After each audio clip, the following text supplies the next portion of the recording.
I'm Ben Turner with Invest with Roots out of Atlanta. I'm in a great state of Texas, Austin, great barbecue. It is extremely hot here, but having a good time out here in Austin.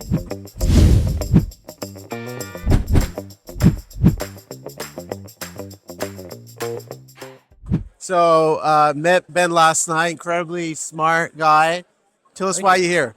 Yeah, we're here. I'm part of Roots. We're a real estate fund in Atlanta, and I'm here just to continue to build my network, meet other operators and managers in the space that are thinking about the residents in a different light, that might find what we're doing interesting, and there might be opportunities to partner down the road.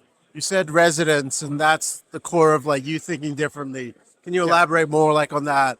You know, the moment that you, or the foundational question that you thought something should had to be different, and what was that thought process in starting Roots?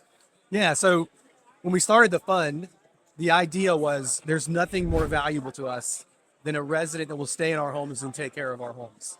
And a lot of the process historically has been that you can have incentives that would create those results. And a lot of those incentives are rewards programs for paying your rent, or rewards like building credit, resident benefits packages, a lot of different things that, in our opinion, are tools and services that are great, but don't really create the right incentive for a resident that's going to change behaviors.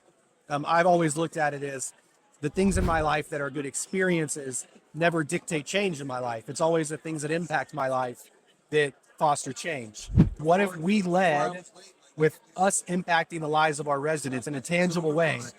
Could we then cross our fingers and hope that would result in the behaviors that we wanted from our residents? That our residents wouldn't just be tenants that are liabilities, but they could be partners who are our residents who would help care for the home. And so that was our thesis. And that's where we came up with the Living It Like You Own It program. We built the technology to support that. And that has just resulted in residents who are doing quarterly videos for us, residents who are building wealth in our homes, are caring for our homes. Our renewal rates continue to go up. We have a waiting list to get into our homes. We're starting to see all of this momentum that by helping our residents build wealth and showing them that there can be upward mobility in real estate, that they will actually do what every operator wants, which is become your partner, live in your home longer, take better care of it. I love that we were talking about this earlier about how far can policing go. Yeah. It costs so much money versus shifting responsibilities a little bit. I see you like rethinking that. Tell us a little bit about the results that you've seen so far with not having to just shifting the incentives and responsibilities. Yeah, so the three things that we ask our residents to do, two of them are things that they agree when they sign a lease. Have a zero balance at the end of the quarter, so pay your rent. Be a good neighbor. Don't have the cops show up to your property. And the third one is the sticking point, and this is where we were not really on the fence. We believed it would happen, but this would have to work for this program to work, which is once a quarter, our residents are asked to do a video of the inside and outside of their home and a property management and maintenance survey. And what we've seen happen is 90% of our residents do quarterly videos for us. And if they do those three things, we give our residents $150 that goes into a wealth account that they build over time. And so that incentive, and that's real money that our residents, when they leave our homes, take with them based on, they still have to have the home in good condition.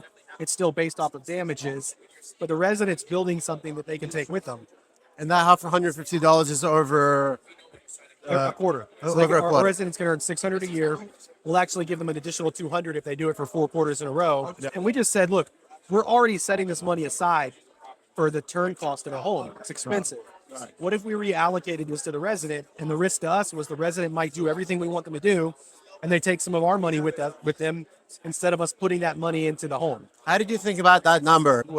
Are you still playing with that number? Or do you think 150 is the right one? 150 is right for us. Our average rents in Atlanta are $1,500 to $2,000.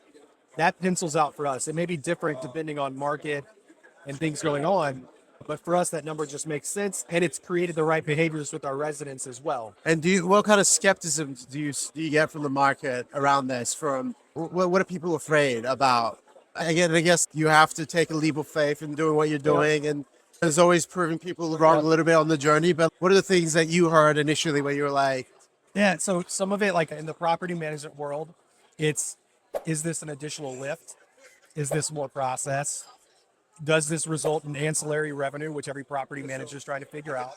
To the owner operators, it's giving money to a resident. They're already trying to like pencil out how these deals may work. It's the short-term thinking versus the long-term thinking. Giving your resident $150 a quarter. How do we build that in? What will the investors think? These are the hurdles we get. We don't get anybody that hears what we're doing and they're like, that's a terrible idea. Right. They're all like, it's great. Like you're uplifting residents. It's resulted in good outcomes. And we talk to people about partnering with us and coming on this journey with us.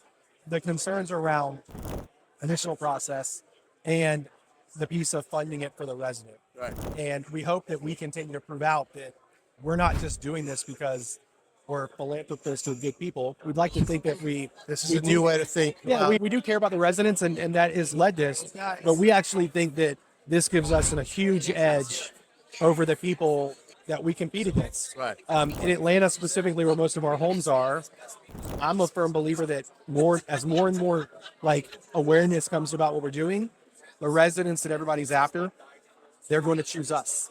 Yeah. They're going to go somewhere where they know that there's impact to be had, they can build wealth, and that the people who own those homes actually care about it. I love everything you're saying on the level of transactional value sometimes. And people are ashamed to talk about that, but it's almost like that offer, that transactional value, if it's strong, it builds way better relationships on top of you can build way better, and then I think that's what you're doing. Incredible offer, incredible transactional value. It's diminishing the pre-existing notions of responsibilities. And so I love that. What do you think? That's a great start. What do you think? How's technology impacting what you're doing today? And what do you think it will impact you in the next coming years? Yeah, so when we first started the program, we did a lot of it manually. And then we built our own technology. Very proud of the fact that we're bootstrapped. We built it all, we own it all. We built technology to facilitate this. And when we started to see the results, we realized that long term, if you have residents that are building wealth, to say that they're going to live in the home longer and they'll take better care of the home, most people will agree with that. But when you have a resident who quarterly is doing videos for you, you have a partner and not just a tenant. And so the software is designed to help better onboard residents, leverage the relationship you have with them while they're in there. So aligning your initiatives, whatever those may be, like something as simple as if a resident's going to do a video quarterly for you, that resident would also go and collect manufacturing and model numbers of appliances and HVACs, things that a lot of groups in scattered site SFR are paying humans to go do for them. So the technology is designed to, once you have an incentivized resident, it's playing their part because it's benefit to them.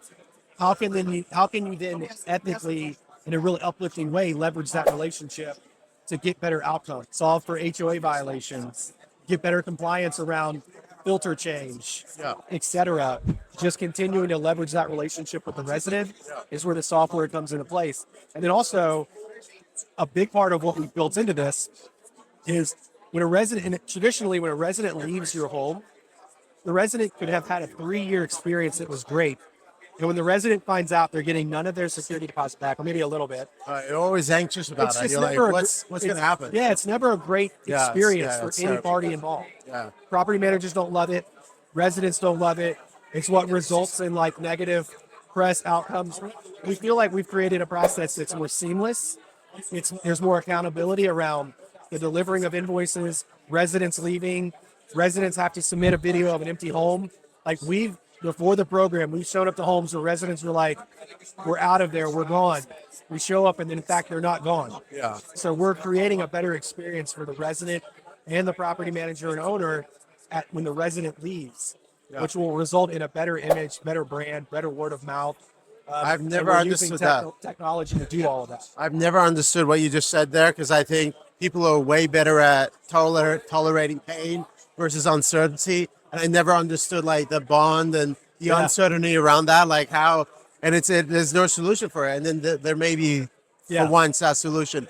The why of your company is super crystal clear to me. What is your personal why in doing this? Whereas other than want to be different, and that might be your why. Why are you doing this? Yeah, I could give the easy answer of like how good it feels to do something uplifting for residents, which is part of it. The group that I get to do this with every day is awesome. It's very uplifting to my life.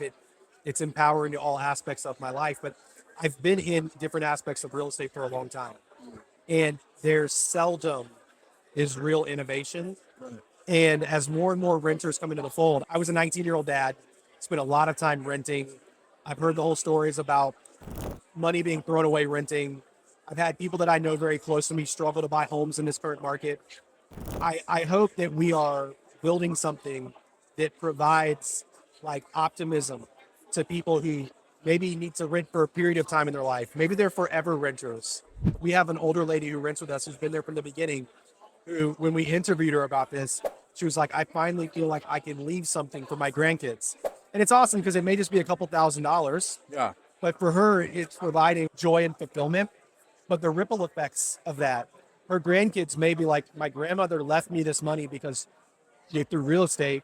Maybe they buy their first investment property when they're 24 years old. Like maybe it changes the whole family tree. So I really feel good about what we're doing. We're not selfish with it. In fact, like it would be easy for us to just do this and be like, we have this edge over all of the groups trying to do what we're doing. But we really want to hopefully tell a story that empowers other groups to join us on this, to say, look, the future of real estate in the SFR industry is through the resident. It's not on the backs of the resident. It's not funded by the resident. It's by groups saying if we uplift their lives, we have a better opportunity to uplift the performance in our portfolio. That's really exciting. So that's a long answer to that. No, I love that, man. But very passionate about what we do. I love very that. fulfilling, and I feel like we're making a difference. Even if you start something selfishly, I think those emotional whys get created along the way by just doing something differently, and I think that's completely fine. Yep. And I love that you're going to develop more of those, and we'd love to hear more about those emotional connections and the new whys as you progress. Yeah. Cool, man. That's awesome. All right, good chat. Yeah, thank you, man. This is awesome.